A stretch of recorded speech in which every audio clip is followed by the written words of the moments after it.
आराध्य देव भगवान महावीर को वंदन। मेरी जीवन नैया के कारण था भगवान आचार्य श्री महासमंद जी के चरणों में वंदन। विराजमान शासन श्री के चरणों में वंदन। उपासक सुभाष जी एवं श्रोतागण, जो कि अनुव्रत आंदोलन के प्रणेता थे, प्रवर्तक नहीं थे। आपको बता दूं कि अनुव्रत कहां से प्रारंभ हुआ। अनुव्रत आचार्य तुलसी से प्रारंभ नहीं हुआ। अनुव्रत प्रवर्तक भगवान महावीर स्वामी थे। उन्होंने दुनिया को पंचशील सिद्धांत दिए थे। अहिंसा, सत्य, आचौर्य, ब्रह्मचर्य, अपरिग्रह। अर्थात अहिंसा, किसी निरपराध प्राणी को सताना नहीं, मारना नहीं, तकलीफ नहीं देना। सत्य, ऐसा झूठ ना बोले किसी की लाइफ संकट में आ जाए। ऐसी झूठी गवाही ना दें कि अगले के जीवन भर संकट छा जाए। आचौर्य पर पंचशील में आचौर्य व्रत, बुरी नियत से, चोरी की नियत से किसी की जमीन जायदाद अमानत को ना गवाएं। ब्रह्मचर्यशील अर्थात स्वपति स्वपत्नी में संतोष की अनुभूति करें। अपरिग्रहशील अपने कमाए हुए धन, जमीन, जायदाद में सब्र करें। दूसरों के हड़पने का कल्पना भी ना करें। ये पंचशील सिद्धांत भगवान महावीर ने दिए थे। अनुव्रत प्रवर्तक भगवान महावीर थे। अनुव्रत आंदोलन के प्रणेता आचार्य तुलसी थे। उन्होंने 1 मार्च 1949 सरदार शहर में अनुव्रत आंदोलन की शुरुआत की। अपने विचार धर्म परिषद में बताए। ऑन द स्पॉट 25 श्रावक वहां पर खड़े हो जाते हैं और उनके नियमों को स्वीकार कर लेते हैं। फिर तो देखा देखी पूरे हिंदुस्तान में एक लहर, एक सुनामी सी आ जाती है कि एक 22 वर्षीय एक ऐसा युवा संत, जो कि अपनी उम्र खेल कूद की होती है, मनोरंजन की होती है, वो देश हित की चिंता में लगे हुए हैं। उस समय के मीडिया ने, सोशल मीडिया ने, न्यूज़पेपर्स, टीवी आदि जो भी मीडिया से संबंधित हैं, उन्होंने प्रचारित किया कि ऐसा युवा जो कि अभी मनोरंजन की लाइफ होती है, वो देश हित की चिंता में लगे हुए हैं। पूरी दुनिया अनुभवों पर बैठी है और वो अनुव्रत का पैगाम लेकर जगह जगह घूम रही है। वैसे भगवान महावीर का जीवात्मा 5वें भाव में कौशिक ब्राह्मण के रूप में जन्म लेते हैं। जब तक मोह कर्म प्रबल बना रहता है, तब तक धर्म की बात स्वीकार नहीं कर सकता कोई। चारित्र मोहनीय कर्म का क्षयोक्षम बढ़ता है तो धीरे धीरे धर्म सुनना अच्छा लगता है, अपनाना अच्छा लगता है, धीरे धीरे आचरण भी बढ़ने लगता है। जैसे जैसे आस्था बढ़ती है, वैसे वैसे आचरण भी बढ़ने लगता है। जब तक मोह कर्म प्रबल है, तब तक हर एक के भीतर में कंचन और कामिनी, इन दोनों की आसक्ति यथावत बनी रहती है। जन्म जन्म के संस्कार हैं और कोई संस्कार ग्रहण किए ना किए, परंतु कंचन और कामिनी के संस्कार हर जन्म के लिए, चाहे वो पशु बनकर, चाहे पक्षी बनकर, चाहे देव बनकर, चाहे नारकीय बनकर, चाहे मनुष्य बनकर, सब जगह ये संस्कार ग्रहण किए। किसी को देखते ही बुरे भाव आ जाते हैं, कोई किसी स्त्री को देखता है, कोई किसी पुरुष को देखता है, मन में एक लहर विकारों की उठ जाती है। कारण पशु योनि में गए, वहां पर भी यही संस्कार ग्रहण किए, पक्षी योनि में गए, वहीं यही संस्कार ग्रहण किए। आज वो स्त्री है, आज वो पुरुष है, तो वो देखते ही वो संस्कार अट्रैक्ट करते हैं। तो इस तरह से एक लहर सी मन में उठती रहती है विकारों की, आवेश की। यही कारण है राग द्वेष के बंधन का। तो भगवान महावीर का जी भी इससे अलग नहीं था, हम भी इससे कभी जुदा नहीं हुए। ये तो अभी आत्म धर्म के बारे में सुनने का अवसर आया और इस पर चलने का अवसर आया। हमने भी कितने कितने जन्म इस आसक्ति के गर्भ में खराब किए। भगवान महावीर का जी 5वें भाव में एक ब्राह्मण था, कौशिक नाम का, क्रूर कर्म करता था, यूं तो नित्य कर्म भी करता था, अंतिम समय में सन्यासी भी बन गया, परंतु उससे पूर्व वो हत्या भी करवा देते थे। इतने परिग्रह थे कि लोगों का हक भी छीन लेते थे।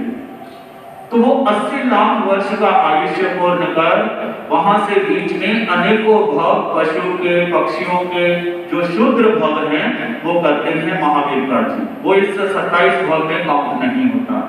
इसमें तो वही काम हुए हैं जो सम्यक्त प्राप्ति से शुरू हुए थे, पहला नए साल का। तो छठा भव वो पुष्य ब्राह्मण का ग्रहण करते हैं, मानव योनि में ही, मनुष्य गति में ही। वहां पर वो तापस बनते हैं, गुफाओं में रहते हैं, तप करते हैं, जप करते हैं और वहां से वो अपना आयुष्य पूरा करके 7वां भव सौधर्म देवलोक में देवता का प्राप्त करते हैं।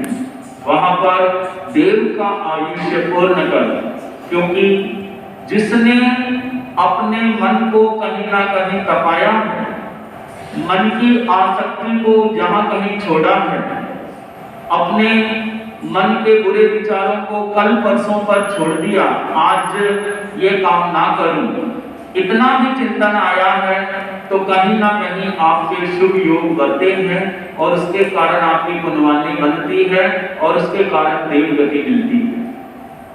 कोई झोंपड़ी में पैदा होता है, कोई महलों में पैदा होता है, इसके पीछे पुण्य की प्राप्ति और पुण्य क्षीण होना है। दूसरे को कष्ट ना दें, ईश्वर को दोष ना दें, किसी अपनी किस्मत को दोष ना दें, किसी व्यक्ति को दोष ना दें।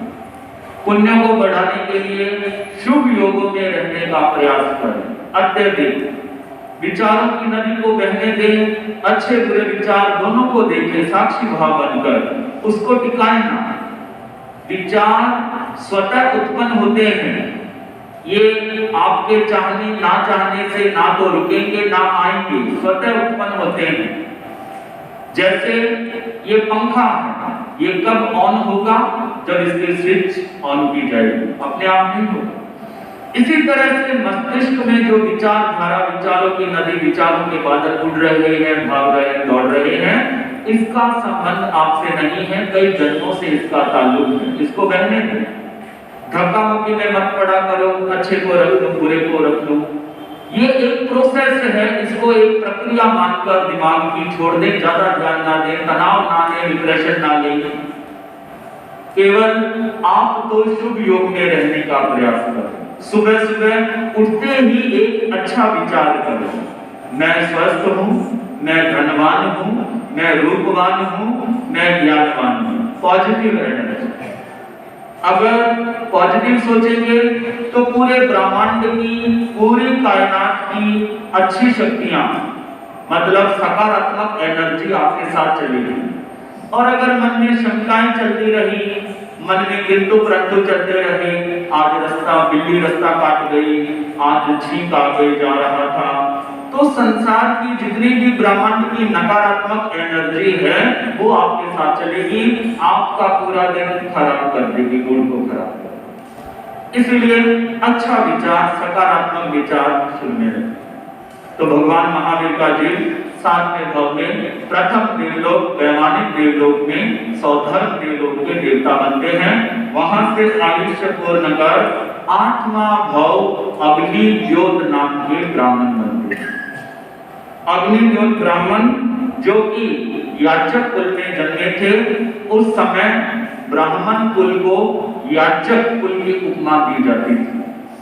भगवान महावीर ने 15 भाव तक, नए साल के भाव से लेकर 15वां भाव तक ब्राह्मण कुलों में जन्म लिया। क्यों लिया? क्योंकि मरीचि के भाव में उन्होंने अपनी जाति का अभिमान किया, अपने कुल का अभिमान किया था, अपनी शक्तियों का अभिमान किया था। इस कारण से उनको याचक कुलों में जन्म लेना पड़ा। तो ये 8वां भाव अग्नि ज्योत ब्राह्मण, वहां से भी वो अपने त्रिदंडी साधना, तापस साधना करते हैं। 9वां भाव उनका ईशान देवलोक का दूसरे वैमानिक देवलोक में उनका जन्म होता है। वहां पर 40 लाख वर्ष का आयुष्य पूर्ण कर 10वां भाव अग्निभूति ब्राह्मण का जन्म लेते हैं। ब्राह्मण कुल में उनके साथ में, उनके कर्मों के साथ में ये कुल जुड़ा हुआ था, इसलिए बार बार ब्राह्मण कुल में पैदा हो रहे हैं। वहां से भी अपना आयुष्य पूरा करके 11वां भाव सनत कुमार देवलोक में वो अपना जीवन जन्म वहां पर लेते हैं।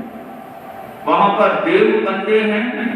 मैंने सुना है कि मिनिमम 10,000 वर्ष की आयु के देव भी होते हैं, और कई देव तो इतने सम्यक भी होते हैं, सम्यक दर्शन से युक्त होते हैं, अपने कुलवानी को जल्दी से क्षीण नहीं करते, मतलब 33 सागरों कम तक भी उनका आयुष्य जाता है। और कई प्रमादी देवता भी होते हैं, किसी को वरदान देना, किसी को अभिशाप देना, पूजा प्रतिष्ठा के लोभी होते हैं, मान प्रतिष्ठा के, और कई कुतूहल प्रिय होते हैं, किसी को तंग करना। जैसे रोड के ऊपर आप जाते हैं, ये जो एक्सीडेंट आदि होते हैं, ये मिथ्या शक्तियों का भी निमित्त बनता है। इसीलिए रोड पर जाएं तो अपने इष्ट का जप करते हुए जाना चाहिए। जो भी आपके इष्ट हैं, मन में जाप रखें, उनके प्रभाव से, उनके ऑरा से वो मिथ्या शक्तियों का प्रभाव डाइल्यूट हो जाता है, उनका प्रभाव कम हो जाता है।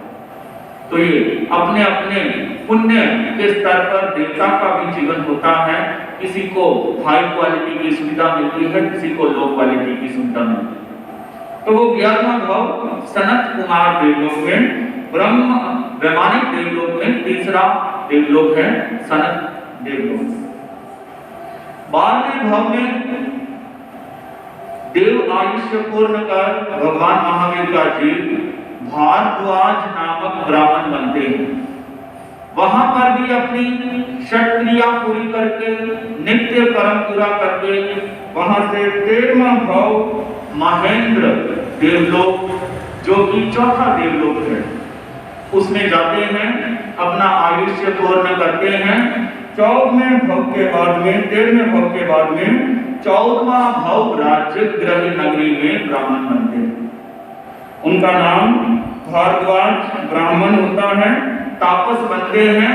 वहां का भी आयुष्य पूर्ण करके 15वां भाव भगवान महावीर का, जो कि एक थुना नगरी के एक ब्राह्मण बनते हैं।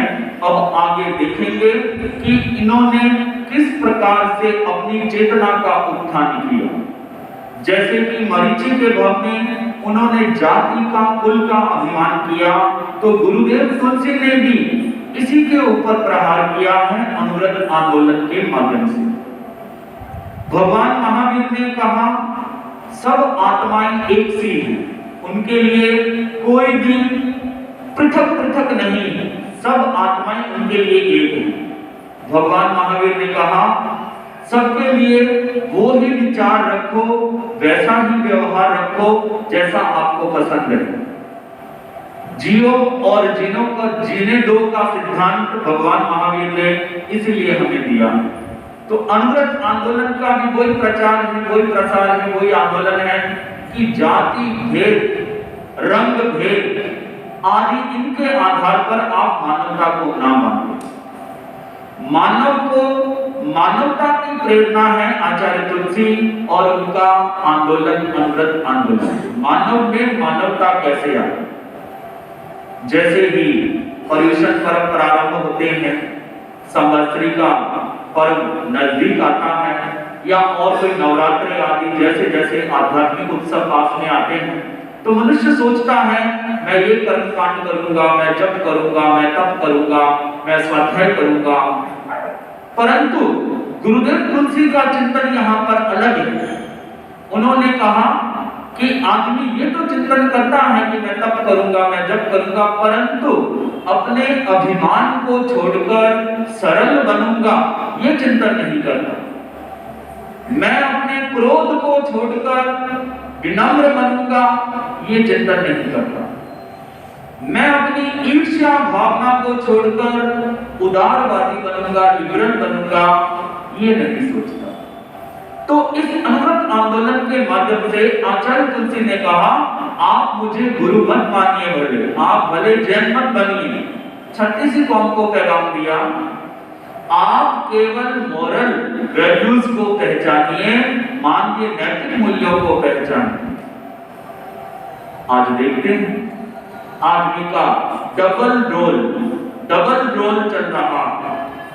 पति के सामने चेहरा अलग है, पत्नी के सामने चेहरा अलग है, माँ के सामने अलग चेहरा है, पिता के सामने अलग चेहरा है, ग्राहक के सामने अलग है, दुकानदार के सामने अलग चेहरा है। तो ये जो डबल रोल चल रहे हैं, दोहरे व्यक्तित्व चल रहे हैं, फॉल्स पर्सनैलिटी मतलब गलत व्यक्तित्व जो चल रहे हैं, ये ही हमें मिलन नहीं होने दे रहा परमात्मा से। हमारी आत्मा का साक्षात्कार करने से कौन रोक रहा है? ये डबल रोल। कहते हैं कि आज आदमी के बड़े मीठे बोल हैं, आदमी के बड़े मीठे बोल हैं, परंतु नियत डामाडोल है। कैसे पहचाने कौन सही है कौन गलत है? आज हर आदमी के डबल रोल है। कैसे पहचाने? एक माँ और एक बेटी जो कि नींद में चलने की आदि थी, रात को नींद में चल गई। ऐसे ही सर्दी की रात थी, तो पहले तो माँ उठी और घर के पीछे गार्डन था, लगभग 3 बजे होंगे रात के, सर्दी धवल छाई हुई, तो माँ वहां पर पहुंच गई और बड़बड़ाने लग गई कि ये जब से जन्मी अपनी बेटी के प्रति भावना आ रही है, ये जब से जन्मी है मैं बूढ़ी हुए जा रही हूं, ये सारी जवानी को खा गई चुड़ैल। और इतने में बेटी की नींद में उठकर आ गई, वो भी बोलने लगी नींद में, उनको पता नहीं है, वो भी नींद में बड़बड़ाने लग गई, ये बुढ़िया जब तक जिंदा है मेरे रास्ते का रोड़ा है। एकदम से आंखें खुली, माँ ने बेटी को देखा, बेटी ने माँ को देखा, और बेटी कहती है माँ सर्दी में इतनी रात को बाहर क्या करके, चलो ठंड लग जाएगी। माँ भी बेटी को कहती है बेटी तू क्यों आई बाहर, चल अंदर चल, अभी तो बहुत रात बाकी पड़ी है। तो दोनों वहां पर चली जाती हैं। अब वो चेहरा सही था या नींद वाला चेहरा सही था? ये दोहरा व्यक्तित्व हमें आत्म साक्षात्कार नहीं करने दे रहा। इसलिए गुरुदेव तुलसी ने कहा, क्या कहा? अरे धार्मिको किस प्रवाह में अब भी बहते जाते हो, सत्य धर्म की सही राह को खोते या रख पाते हो। अरे धार्मिको, सुबह 2 घंटे तो पूजा पाठ पर लगाए, भगवान के आगे सिर हिलाया, मैं कुछ नहीं, मेरा शरीर कुछ नहीं, ये धन दौलत जमीन कुछ नहीं, ये मिट्टी है। 2 घंटे तो सिर हिलाया, और उसके बाद में 2 घंटे के बाद में क्या क्या हथकंडे नहीं अपनाते धन कमाने के लिए। जरा चिंतनीय विषय है। एक आदमी मंदिर में बैठा भगवान की पूजा कर रहा, समृद्धि कर रहा है, स्तुति कर रहा है, गुणगान कर रहा है। चेहरे पर कितनी सौम्यता टपक रही है, आंखों में कितनी भक्ति झलक रही है। और वही आदमी जब दुकान पर जाता है तो देखो उसका असली चेहरा, गाली दिए बिना तो बात नहीं करता किसी से, मादर फादर अंट संटा नाम शनाप नरगल।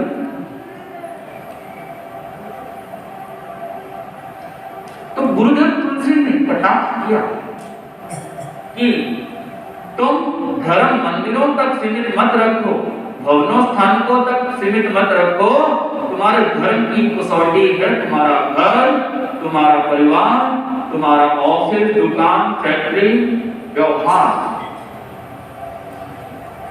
एक युवक मुझे मिला, वो थोड़ा उत्तेजित लग रहा था और अकेला रहता था। मैंने कहा, अकेले रहते हो, माता पिता अलग रहते हैं, ऐसा क्या कारण है? माता पिता की तो अब उम्र आ गई है, उनकी सेवा का भाव रखना चाहिए। उन्होंने गाली निकालते हुए उस युवक ने बोला कि महाराज आपको नहीं पता, मेरे पिता इस दुनिया के सबसे अन्यायी पुरुष हैं, अन्यायी पिता हैं। अब शब्द निकालते। मैंने कहा ऐसा क्या हो गया? कहते उन्होंने सारी संपत्ति मेरे छोटे भाई को दे दी और मुझे घर से निकाल दिया। तो अनुव्रत कहता है भेदभाव ना करें, पक्षपात ना करें। वैसे पिता को अधिकार है किसको अपना हिस्सेदार बनाना है, किसको जमीन जायदाद बांटनी है, इसमें संतान का कोई रोल नहीं है, उसका अधिकार है पिता का, उनको अधिकार उनका पूरा करने के लिए। जिसने उनके साथ में जीवन गुजारा, उनकी सेवा उपासना की है, तो उनको वो अपना अधिकार देंगे। आप भी उस योग्य बनिए, उनके ऊपर ब्लेम मत कीजिए। बड़ों जिन्होंने आपको जन्म दिया है, बड़ा किया है, उनके सामने बड़ा बनने की कोशिश मत कीजिए।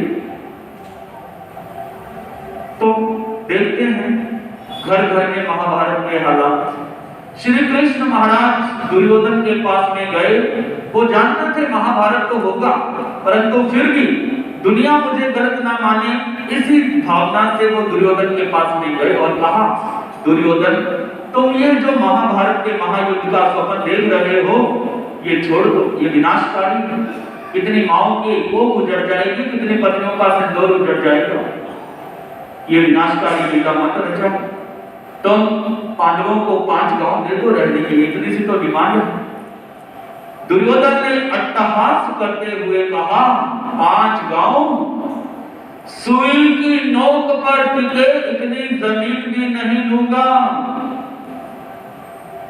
5 गांव की बात। श्री कृष्ण जानते थे महाभारत का महायुद्ध तो होकर रहेगा, अन्याय सहन नहीं किया जा सकता, बातों से उपदेशों से जीवन को नहीं बदला जा सकता, उसके लिए तो अन्याय को अन्याय की भाषा में ही समझाना पड़ेगा। परंतु दुर्योधन के पास में किसी चीज की कमी थी क्या? आप सोच सकते हैं, कोई कमी नहीं थी। 7 पीढ़ियों तक खाए बैठा बैठा तो भी कोई कमी नहीं थी, परंतु परेशान करना था, भाइयों को परेशान करना था। हर घर में महाभारत जैसी स्थिति क्यों है? चाहे कोई निर्धन है, चाहे कोई उद्योगपति है, चाहे कोई मिल मालिक है, चाहे कोई कर्मचारी है, चाहे वो कोई शूद्र है, चाहे वो कोई महाजन है, सब घरों में पारिवारिक कलह का कारण क्या? छोटे बड़े भाई का अधिकार छीनना चाहता है, बड़ा छोटे का, छोटे बड़े का। मैं उनका अधिकार लेकर अपने बेटे को दे दूं, बेटियों को दे दूं, एक बार तो राजी हो लो, एक बार तो भाइयों का अधिकार छीनकर प्रसन्न हो जाओ। परंतु पीछे कौरवों के कोई रोने वाला नहीं बचा, ये भी ध्यान रखो। वंश का वंश ही खत्म हो गया, सर्वनाश की स्थिति हो जाती है। गुरुदेव तुलसी ने प्रहार किया आंदोलन के माध्यम से कि तुम अपनों के अधिकारों को मत छीनो, किसी के संपत्ति को हड़पने का प्रयास मत करो। लोभ और लालच में यही अंतर है। लोभ का मतलब छाती से चिपकाए रखना, खर्च नहीं करना। लालच का मतलब दूसरों की संपत्ति हड़पने का चिंतन करना, प्रयास करना, वैसे प्रयास लगाना। लोभ तो फिर भी ठीक है, परंतु लालच तो हर हालात में त्याज्य है, हर कंडीशन में। तो गुरुदेव तुलसी ने यही आंदोलन के माध्यम से समझाया, किसी का अधिकार ना छीने। भगवान महावीर ने भी हर आत्मा को एक माना। जब तक आदमी अपनी आत्मा को बदलने का दृढ़ निश्चय नहीं करेगा, तब तक ये कड़वी सच्चाई है, कठोर सच्चाई है, आपका कोई भगवान, कोई मंदिर, कोई गुरु, कोई संत कोई भला नहीं कर सकता। जब तक स्वयं अपनी आत्मा को बदलने का दृढ़ निश्चय कोई नहीं करता, तब तक कुछ नहीं है।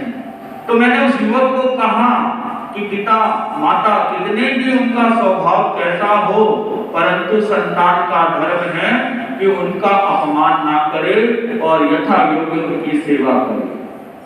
उसने कहा कि मैं सम्मान की बात कहते हो, मैं कभी जीते जी उसका चेहरा नहीं देखना चाहता। इतना उसके मन में द्वेष। आखिर ये क्यों आया? परिग्रह के कारण। जो अंदर में लोभ की धारा बह रही है, विद्वेष की धारा बह रही है, मेरे भाई को दे दिया। अरे भाई, घर में ही तो है, घर में ही तो है। कोई दुनिया पूछेगी कि वो इतना जो उद्योगपति है, इतने बड़े घर का मालिक है, वो कौन है? वो कहेगा अमुक का बेटा है, अमुक का भाई है। तुम्हारे कुल की तो शान बढ़े, तुम्हारे कुल की शान बढ़ रही है, घटने नहीं रही है। इसलिए कवि ने कहा कि बड़े खून पसीने से सिंचे हैं ये रिश्ते, इनमें दीवार ना कर। खून पसीने से सिंचे हैं ये रिश्ते, इनमें दीवार ना कर। तू मेरे भाई मेरा हिस्सा भी ले ले, परंतु घर में दीवार ना कर। क्या हो जाएगा? दूसरा भाई खुश लग रहा है तो मन में प्रसन्नता का भाव बढ़ाएं कि वो अच्छा, उसका भाग्य साथ दे रहा है, मैं भी अपना आगे बढ़ूंगा, मैं भी अपना भाग्य चमकाऊंगा। परंतु उसकी काट छांट करना, लोगों के सामने बुरा भला कहना, लोगों के सामने उसकी हल्की लगवानी, ये तो सोचो कि हल्की किसकी लग रही है, उनकी लग रही है, आपकी लग रही है। दूसरों का सम्मान करते हैं तो उनका सम्मान नहीं बढ़ रहा, आपका सम्मान बढ़ रहा। दूसरों का अपमान कर रहे हैं तो उनका अपमान नहीं हो रहा, आपका प्रतिष्ठा, आपका अपमान हो रहा है, आपकी प्रतिष्ठा आप खो रहे हो। तो इसलिए अणुव्रत चेतना दिवस पर यह पैगाम गुरुदेव तुलसी का कि हम अपने अधिकारों को अपने तक ही लागू करें, दूसरों के प्रति हथियार ना बनना, उनको हथियार ना बनना।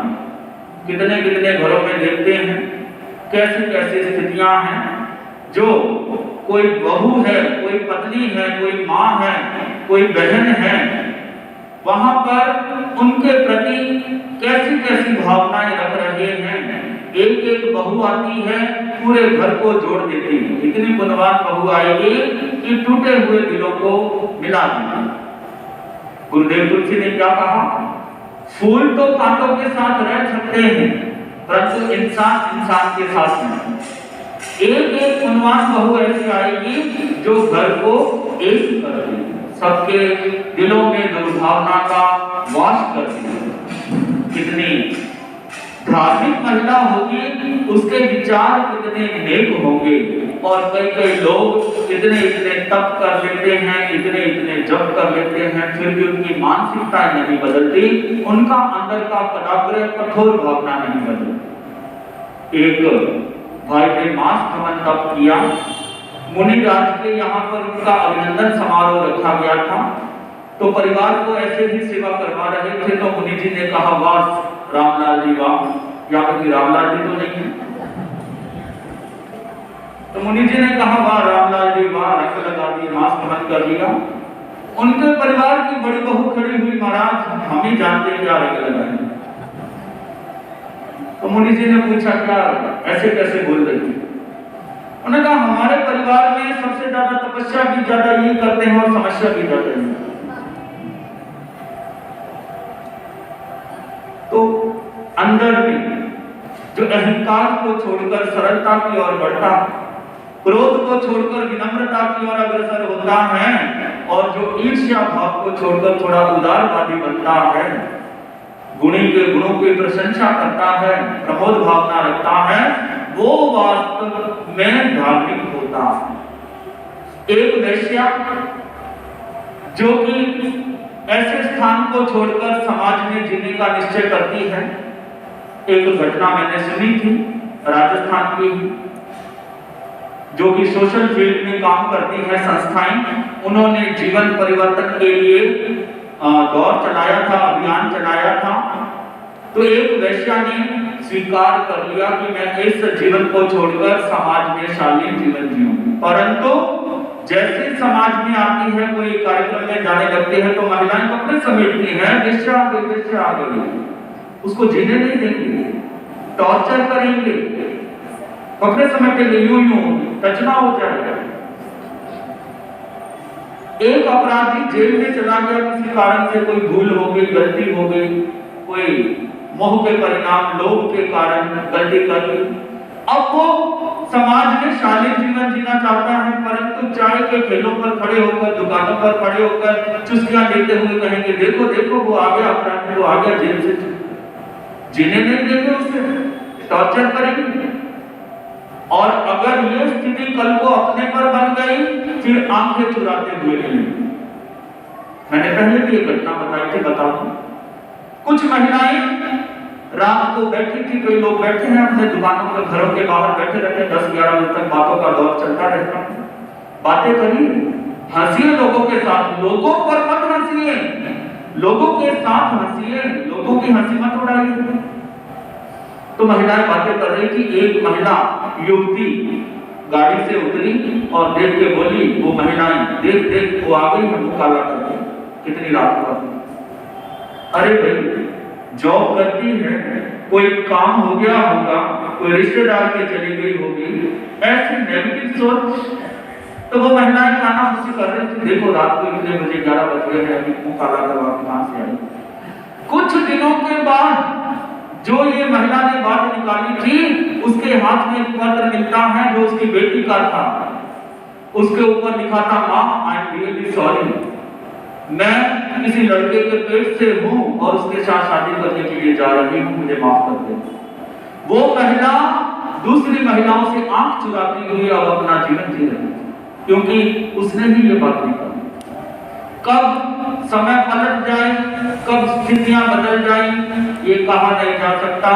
इसलिए गुरुदेव तुलसी के अनुगत आंदोलन का उद्घोष है कि देखें स्वयं के दोष, अनुव्रतों का क्या उद्घोष, देखें स्वयं के दोष, दूसरों के ना देखें, सारा जीवन इसी में ना निकल जाए।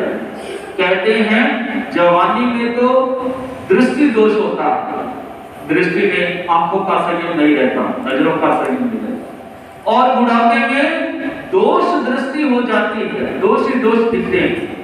अगर जीवन को वास्तव में जीना है तो सबके साथ में परस्पर सौहार्द की भावना का विकास करें, सबके साथ में सबका विकास, ऐसी भावना का विकास करें, अपनत्व की भावना का विकास करें। तो गुरुदेव तुलसी ने कहा था, परवाह ना कर दुनिया की, भले वो तेरे खिलाफ है, परवाह ना कर दुनिया की, भले वो तेरे खिलाफ है, चलना उसी रास्ते पर जो नेक और साफ है। इसीलिए दुनिया की ज्यादा चिंता मत किया करें, वो क्या सोचेगा, वो क्या करेगा। आप जैसी स्थिति में हैं, जिस पोजीशन में हैं, उसको अच्छा बनाएं, दुनिया की ज्यादा चिंता ना करें, क्योंकि दुनिया तो अगर आप उनकी बात मानेंगे तो कहेंगे ये बहुत कायर है, दबू है, डरपोक है, और अगर उनकी बात नहीं मानेंगे तो कहेंगे ये बदतमीज है। हर हाल में आपको बुरा कहना ही है। इसीलिए ज्यादा चिंता लोगों की मत किया करें, अपने अच्छे कर्म की ओर ध्यान देते हुए आगे बढ़ेंगे। यहाँ पर ये जो आज आपको कैमरामैन दिख रहे हैं, ये कोई यहाँ से कैमरामैन नहीं बुलाए गए हैं, फोटोग्राफर नहीं है, वीडियोग्राफर नहीं है। ये अशोक जी बुरक योगी भीलवाड़ा से हैं, आरके कॉलोनी में रहते हैं और वैसे दौलतगढ़ से संबंध रखते हैं, बिलोंग वहां से करते हैं, मेट्रिकुलेशन का दौलतगढ़ है। इनकी खूबी बता दूं, ये मुझे भीलवाड़ा में आचार्य श्री के चातुर्मास में अभी रिसेंटली गत वर्ष ही वहां पर मिले थे, दर्शन करने आते थे। मैं बैठा होता था, युवक रात को मेरी सेवा करते थे, तो ये सुनते थे चर्चा जो चलती युवकों के साथ, इनको अच्छा लगा तो वहां पर पहले तो खड़े खड़े सुनते थे, फिर बैठने लगे, फिर दूर से थोड़ा नजदीक आने लगे। एक दिन मैं अकेला बैठा था, उन्होंने कहा कि मुनि जी मैं चरण स्पर्श कर सकता हूँ क्या? मैं कहा आगे हो। तो 25 साल लगभग ये धर्म से नहीं जुड़े थे, जब से इन्होंने बहुत संभाला। 25 सालों के बाद में ये धर्म से भीलवाड़ा चातुर्मास में गुरुदेव आचार्य श्री महाशय के चातुर्मास में जुड़े और मेरे संपर्क में आए, और तब से लेकर अब तक लगभग कितना टाइम हो गया? 10 महीने हो गए। इनकी जो समर्पण भावना है, आस्था भावना है, 3 महीने भीलवाड़ा में जहां जहां जिस उपनगर में हम रुके, मुनिश्री ने विचरण किया, वहां पर प्रतिदिन आना, और ये जो वीडियोग्राफी आदि करते हैं, ये इनकी सेल्फ भावना है, सेल्फ मोटिवेट है। मैं इनको नहीं कहता, परंतु इनकी भावना है कि मैं धर्म का प्रसार करूं, प्रचार करूं। ये आयुर्वेदिक डॉक्टर हैं, पाइल्स के डॉक्टर हैं, आयुर्वेदिक डॉक्टर हैं, तो अच्छी मन में भावना रखते हैं।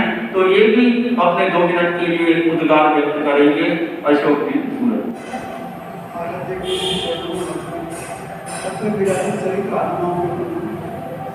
महावीर भगवान की धर्म सभा को अभिनंदन।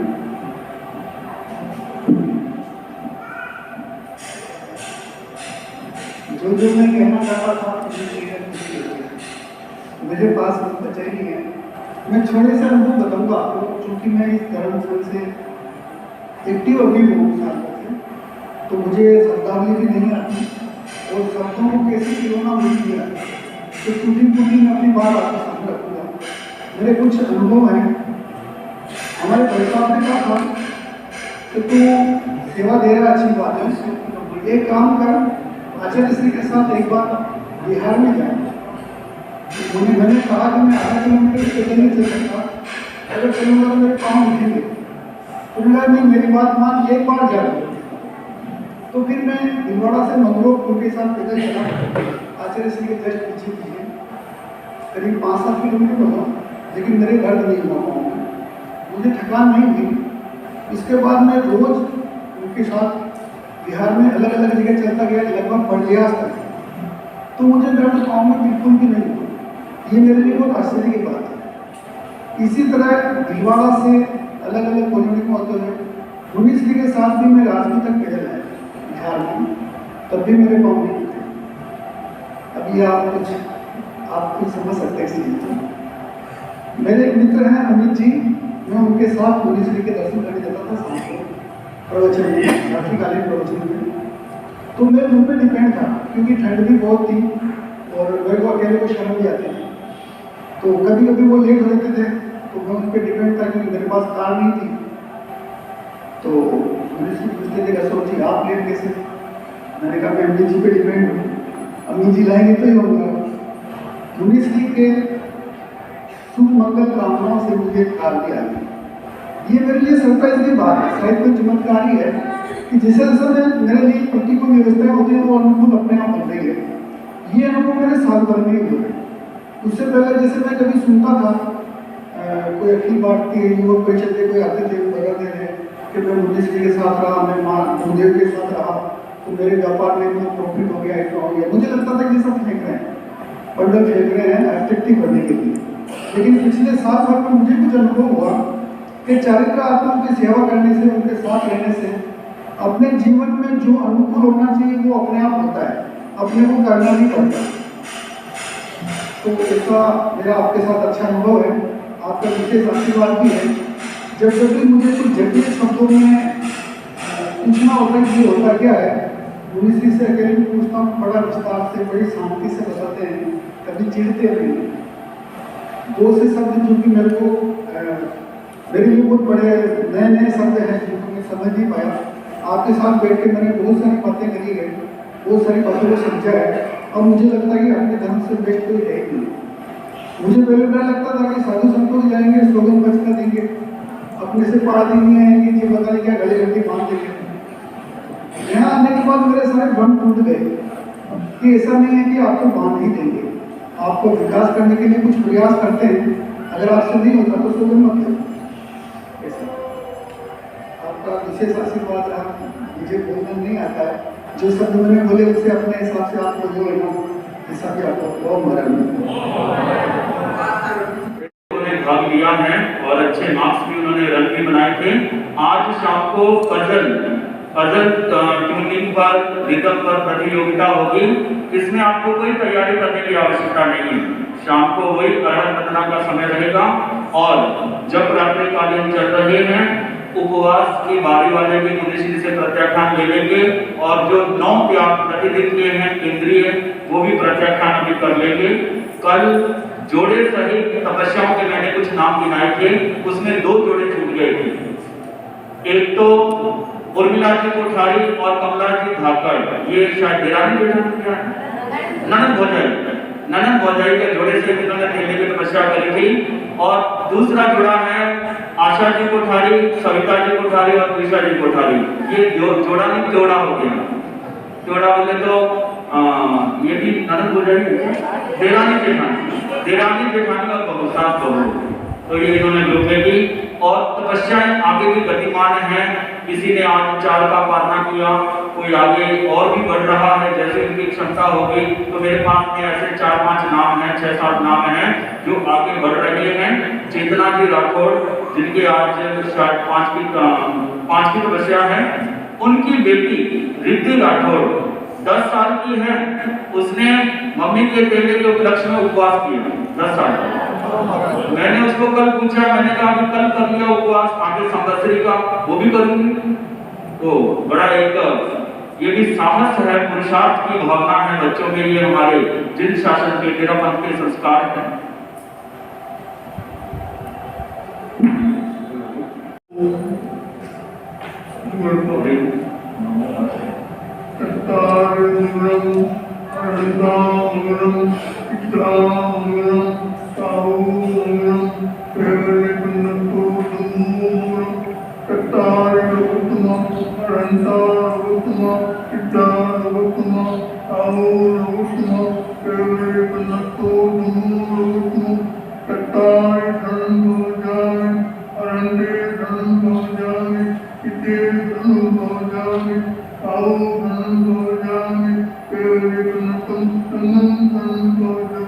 धम्मो मंगलमो विद्याम अहिंसा संयमो तपो देवा विक्रम नाम संते जत्सतं मे सयामानो चरिता भारमं वासं चक्रवर्ती मरिद्धियो संति संति करे दोहे पत्तो गई मनुतरा देवतानव गंधर्वा जगतखसकिन्नरा बंधयानि नमं संते दुःखरं जेकरिन्दितं मंगलं भगवान् वीरो मंगलं गौतमो गणी मंगलं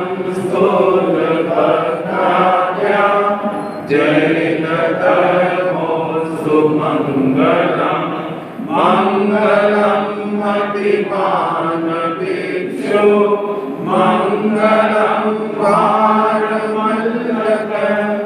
मंगलं रायचन्द्राभ्या मंगलं तुलसी गुरु महाप्रज्ञो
महावीर स्वामी की जय हो। क्रांतिकारी वीर भिक्षु की जय हो। गणाधिपति पूज्य गुरुदेव श्री तुलसी की जय हो। प्रेक्षा प्रणेता आचार्य श्री महाप्रज्ञ जी की जय हो। युग प्रधान आचार्य श्री महाश्रवण जी की जय हो। शासन माता साध्वी प्रमुखा जी की जय हो। जय जय ज्योति चरण जय जय महाश्रमण। जय जय ज्योति चरण जय जय महाश्रमण। जय जय ज्योति चरण जय जय महाश्रमण। आज के आनंद की जय। पर्युषण पर्वाधिराज की जय हो।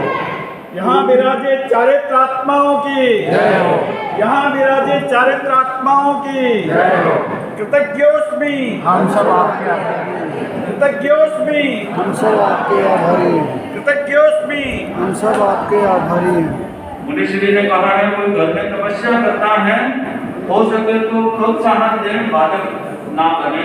घर में देरानी है, जेठानी है, सास हो गए, भाई भाई है, तो उनको आगे बढ़ाएं।